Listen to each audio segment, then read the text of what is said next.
10 লক্ষ টাকা থাকা উচিত। যার মাসে 10 লক্ষ টাকা ইনকাম, সে আপনাকে কেন বিয়ে করবে? আমি সুন্দরী দেখতে এবং শিক্ষিত, ভদ্র।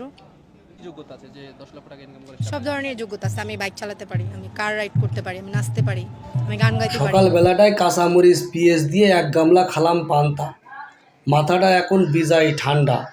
এই ঠান্ডা মাথায় ঢুকলাম ফেসবুক। তোগের এই উল্টো পাল্টা ভিডিও দেখে পরাণ কইতেছে ধুক ধুক। তাই থাকতে পারলাম না চুপ। দুদু, তুমি যেসব যোগ্যতার কথা কচ্ছাও না, ওটা তো কদুওয়ালা লোকের কাজ না, ওটা হচ্ছে নুনুওয়ালা লোকের কাজ। তোমার যোগ্যতার কথা শুনে আমার পাশে কান্না। তুমি কি পারো রান্না বান্না? তুমি কি পারো উঠোন ঝাড়ু আর থালাবাটি মাজতে? আমার তো মনে হয় না, তুমি তো শুধু পারো বিউটি পার্লারে সাজতে। তোমার যোগ্যতার তো নেই জুড়ি, আবার তুমি দাবি করতেছো তুমি নাকি সুন্দরী।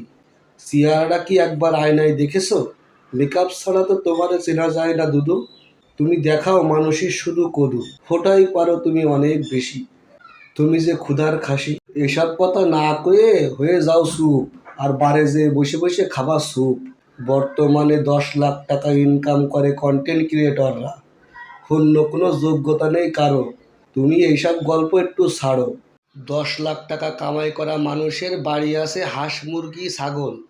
তোমারে যে বিয়ে করবে তারা কি পাগল? তাদের যোগ্যতায় শিক্ষিত হয়ে নাও আগে, তারপরে তোমাকে নিয়ে যদি তারা ভাবে। বোঝো না এই বিষয়টা?